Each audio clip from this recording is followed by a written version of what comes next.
కాంగ్రెస్ సర్కార్ గొప్పగా నిర్వహించాలనుకున్న గ్రామ సభలు ప్రజా ఆగ్రహానికి వేదికలయ్యాయి. కార్యక్రమం తొలి రోజే ప్రజాపాలన సభల సాక్షిగా ప్రజా వ్యతిరేకత పెల్లువీకింది. ప్రజలే కాదు, మెజార్టీ ప్రజాప్రతినిధులు సైతం సభలకు ముఖం చాటేశారు. గ్రామ సభల్లో ఖాళీ కుర్చీలే దర్శనమిచ్చాయి. అక్కడక్కడ హాజరైన మంత్రులు, ప్రజాప్రతినిధులకు నిరసన సెగ తగిలింది. 6 గ్యారంటీలు, 420 హామీలపై ప్రజలు ఎక్కడికక్కడా నిలదీశారు.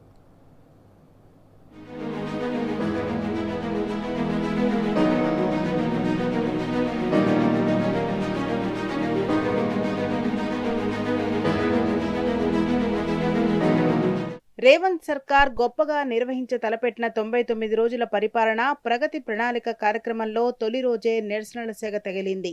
గ్రామ సభలు కాస్త ప్రజాగ్రహానికి వేదికలుగా మారాయి. నిరసనలు, నిలదీతలు, ఆగ్రహవేశాలు, ఖాళీ కుర్చీలు ఇవి గురువారం రాష్ట్ర వ్యాప్తంగా గ్రామ సభల్లో కనిపించిన దృశ్యాలు.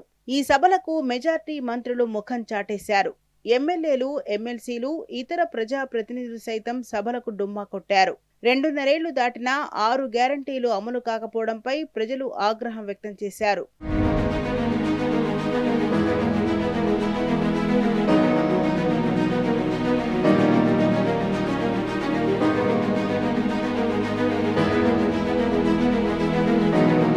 వాస్తవానికి 33 రోజుల ప్రగతి ప్రణాళికలో భాగంగా నిన్న గ్రామ సభలు నిర్వహించి ప్రభుత్వం చేపడుతున్న సంక్షేమ కార్యక్రమాలు, అమలు చేస్తున్న పథకాలను ప్రజలకు వివరించాలని ప్రభుత్వం నిర్ణయించింది. జూన్ 2 నుంచి చేపట్టబోయే కొత్త పథకాలను సైతం ప్రజలకు వివరించాలని సూచించింది. ఈ కార్యక్రమాలకు మంత్రులు, ఎమ్మెల్యేలు, ఎమ్మెల్సీలు, ఇతర నేతలంతా హాజరు కావాలని ఆదేశించింది. అయితే సీఎం రేవంత్ ఒకటి తలిస్తే ప్రజలు మరోలా అమలు చేశారు. ప్రజాపాలన సభల సాక్షిగా కాంగ్రెస్ సర్కార్పై ప్రజా వ్యతిరేకత పెల్లుబికింది. ప్రజాపాలన సభలను ఎంతో ఘనంగా నిర్వహించాలని సర్కార్ భావించగా అందుకు పూర్తి విరుద్ధంగా సభలు విఫలమయ్యాయి. ఈ సభలకు ఆయా చోట్ల స్థానికులు రాలేదు. సభలకు వచ్చేందుకు రైతులు నిరాకరించారు. సభల్లో కుర్చీలు ఖాళీగా కనిపించకుండా చేసేందుకు అధికారులు నానా తంటాలు పడ్డారు. వృద్ధులను, కొన్ని చోట్ల విద్యార్థులను సైతం తీసుకొచ్చి సభలో కూర్చోబెట్టడం గమనార్హం.